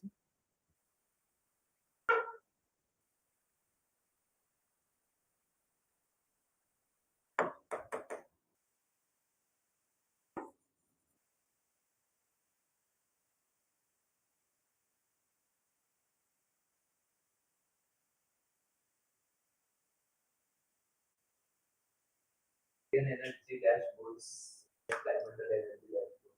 Indian climate and energy, that's important. Their policy is I'll go back home and read about these things because it's important to include Niti Aayog dashboards. Because those climate change related dashboard, it's much more important because it's real time and it's changing. So it's more important because of that. We'll also use whatever we are studying this under policy making also. Key performance indicators from these. They are used as feedback. Okay? Manrega Soft is used as a feedback mechanism for agenda setting. Similarly, Pragati dashboard. Other management techniques, there is operation and research, a scientific approach to decision making that uses mathematical modeling and optimization to solve complex problems. For example, mathematical modeling a problem. Okay, you see that mathematically, if you can represent a problem, now you can solve it mathematically also. Okay, that is ONR. Cost benefit analysis, you know whether the cost is higher than the benefit or not. Basic. SWOT analysis: strength, weakness, opportunities, threat. It's easily. Benchmarking, for example, process of comparing one's own process and performance merits to the best practices around the world. Okay, that is benchmarking. That how we are performing against the global benchmark. Second ARC says there should be mandatory adoption of both PERT and CPM, whatever is relevant to all the projects of the government. Establishing project management units. Every key ministry should have a professional PMU staffed with experts to use these quantitative management tools for project planning and execution. Okay, this was very much important. Similarly, training and capacity building. So all of these quantitative methods should be taught to civil servants so that they can also use it in their departments. Accountability. Link project delays and cost overruns identified through network analysis to clear accountability mechanisms. Any kind of cost overrun is being done. All of these mechanisms should be used to fix accountability, that who is accountable for this particular. For MIS, second ARC says there should be universal integration of MIS for all ministries, all levels of policy. Creating executive dashboard, develop real-time user-friendly dashboard for senior officials to monitor key performance indicators. To see, for example, in an aspirational block project, for 3 months we have started something. Are nutrition levels increasing or not? Okay. Are, for example, for girl child we are making a particular program. Our girl child have started come to school or not? For example, there is a graph that shows that it is increasing with time. Those are key performance indicators. Promote data analytics. Move beyond simple reporting to use data analytics for predictive governance, forecasting needs, and identifying problems. So, predictive data analytics or predictive governance, that using data analytics to focus on what things are emerging, what kind of challenge can come up.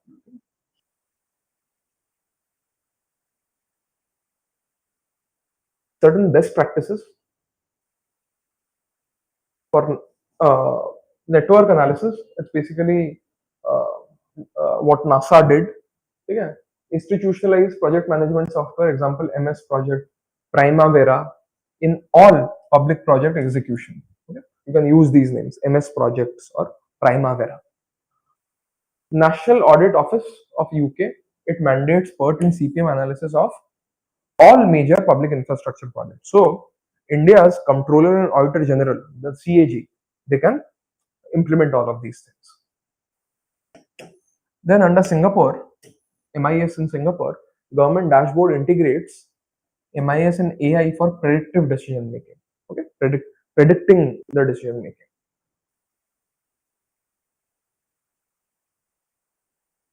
US UK Performance Hub provides ministers with real-time data on departmental KPI. So these are being implemented here.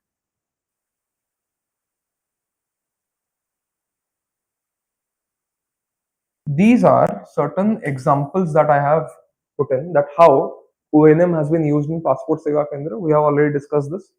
Work study, how railway uses this to reduce cost. So these are real-time examples given to you. Similarly, e-governance under Bhumi project we have seen. It's basically a table I made for you for easier understanding.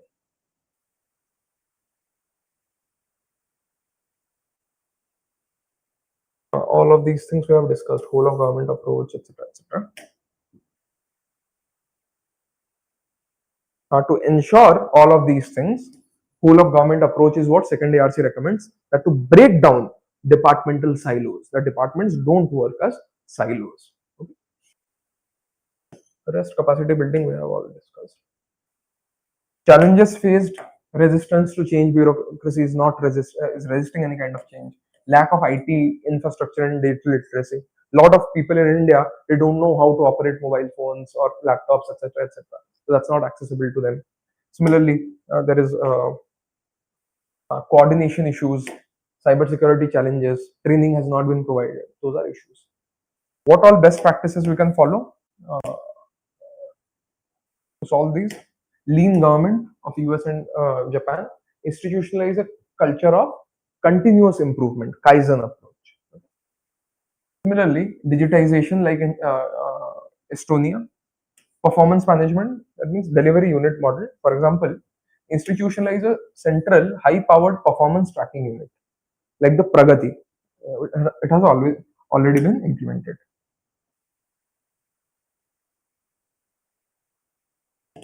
MIS analytics, it's like Australia's data analytics moved beyond basic MIS to establish an integrated data analytics capability. That means those what all platform would be there, every state, every kind of municipal government will be able to access that to see what kind of best practices there are. Okay? PERT, CPM, NASA, we have. So as a conclusion, you can write certain ideas, or even in introduction, you can write certain ideas of Paul Appleby or Dwight Waldo. Appleby rightly observed, the test of good administration is not how much it spends, but how well it performs. Okay? Test of good. The journey of administrative improvement is a continuous quest to enhance this performance. So Paul Appleby is saying that. Okay? Dwight Waldo will say, captured the essence of journey. Administrative improvement is not about doing different things, but doing the same things differently and better. You can use these jargons in your answer writing. So we'll discuss one question today. You write one question.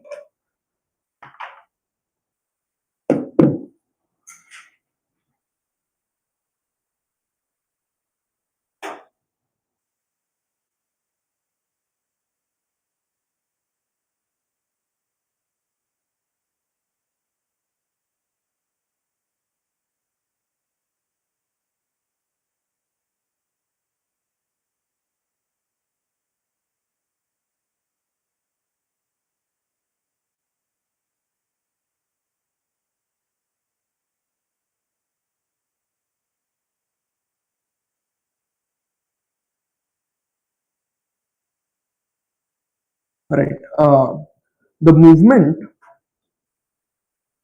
the movement towards governance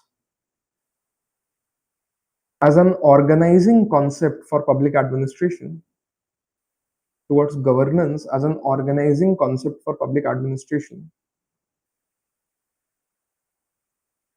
and management concept for public administration, sorry, for public administration and management is because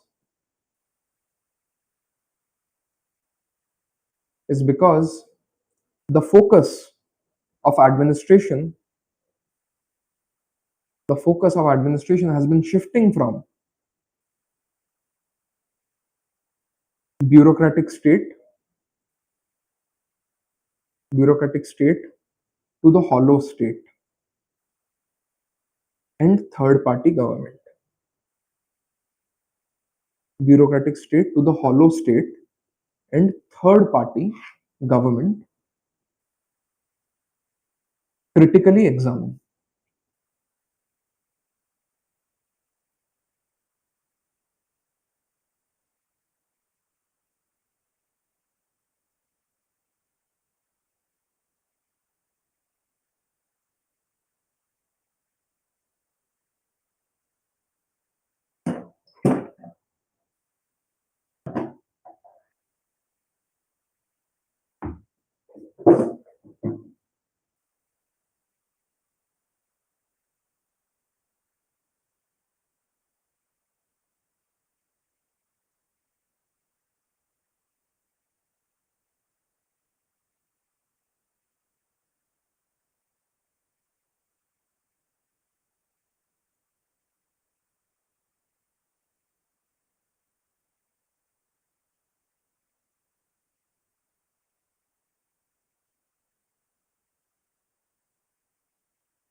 What all have you written?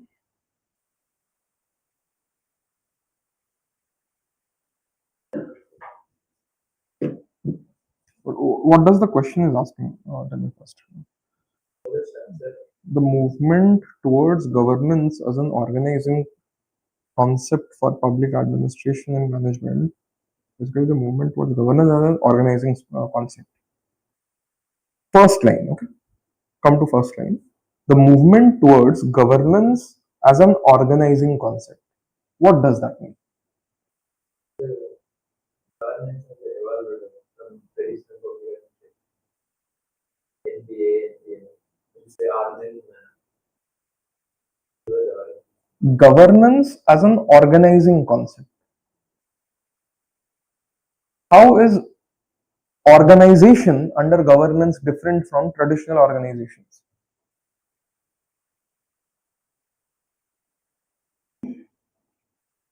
When we studied good governance, how was the organizational method, or how was the method of relations with the government, private sector, etc.? What was it called? Network, right? Network. So the movement towards governance as an organizing concept. That means what? What is the organizing concept here? Networks. For public administration and management is because the focus of administration has been shifting from bureaucratic state. What is a bureaucratic state? A hierarchical Weberian state, shifting from bureaucratic state to the hollow and third party government. What is this hollow and third party government?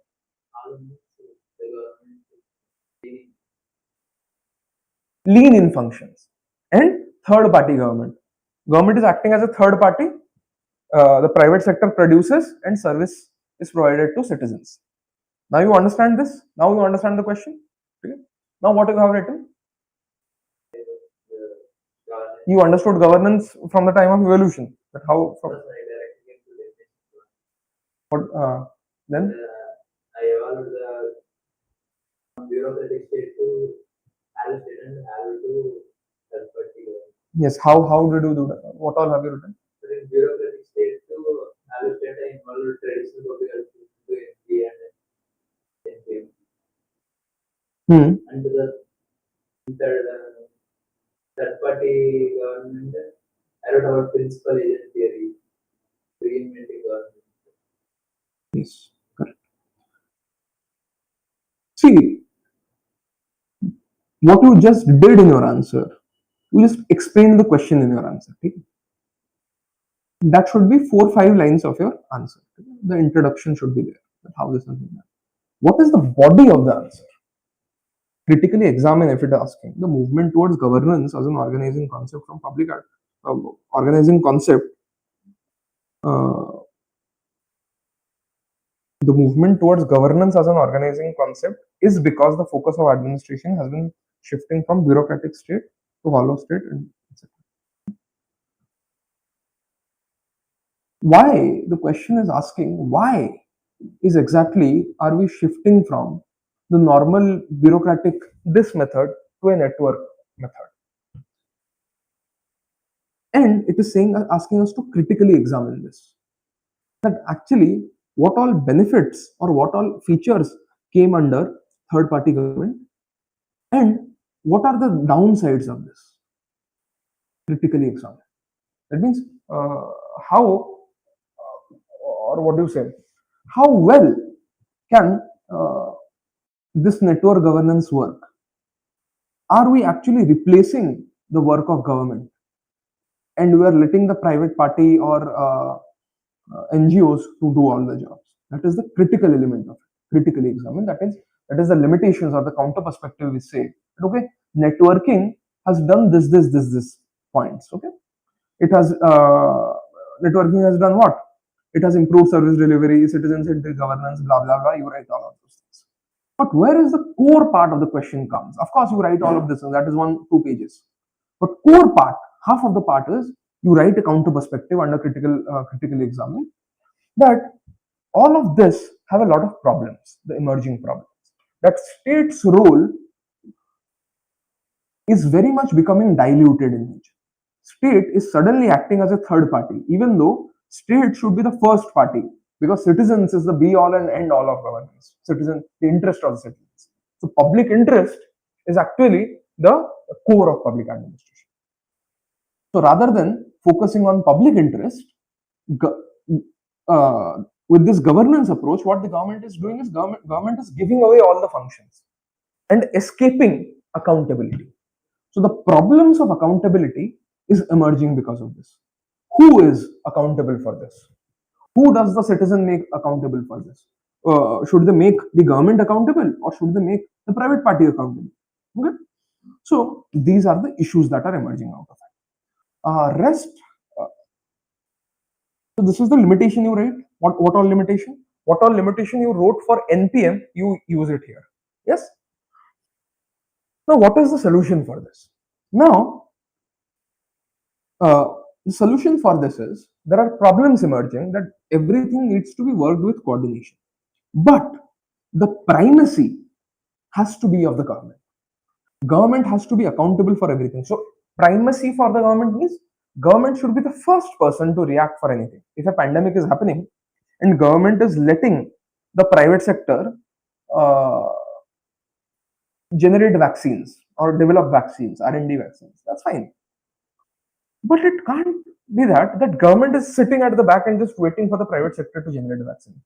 Government should first be the first one to invest in R&D of vaccines. Yes, government institutions. Then private sector should follow suit or help private sector develop it. Second, administering those. Of course, private hospitals can administer them. You go to Max Hospital or Apollo Hospital after COVID, they're administering those doses for money. But can the government let private sector do all this heavy lifting? No. Government has to provide every vaccine for free to each and every citizen. That should be the responsibility of the government. That means primacy of the government in the era of governance is the important thing. So that is where the answer becomes complete. First, you have given that what it is asking is, it is asking us to critically examine that what this hollow state and third party government are doing. They are letting out their functions. What are the benefits of this? That it is improving delivery, efficiency, economy, blah, blah, blah. You write all of those things. But the second part, you come to limitation and how you give a balanced view that what actually to do. That we want private sector to go and do R&D. We want private sector to deliver vaccines to people who can afford it. But the government should be the primary, the fulcrum around which things of governance should evolve. Okay. That is that. Anything else?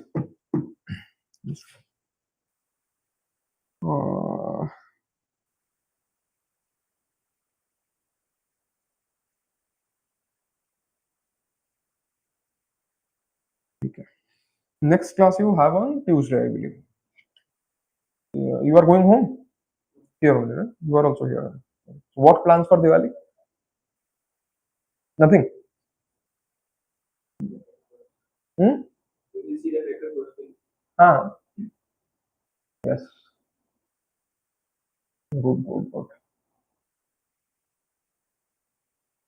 So what all? I mean, is Diwali very much in pompous festival at your place? You are for the first time seeing it is very popular here. There it is a normal festival, right? It's a normal festival. Especially I have also observed that in North India, Diwali is a significant festival. Probably in your place, every month there will be a festival. Same at my place. And every festival is given that amount of primacy.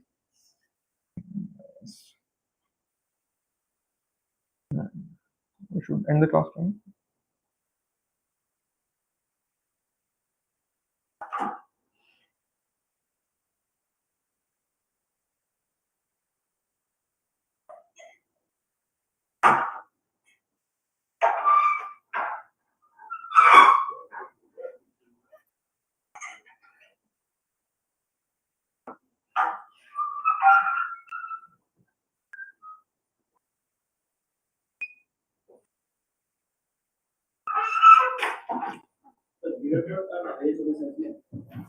Not necessarily.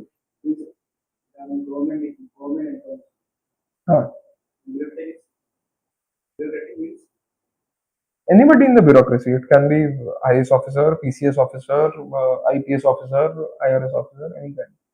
Railway officer. Scientifically, we have to not because the file working or not. Hmm File working is known as bureaucracy. ये सबसे मत देखा करो यार ऐसा. Actual जो books हैं उससे देखा करो चीज़. हैप्पी दिवाली.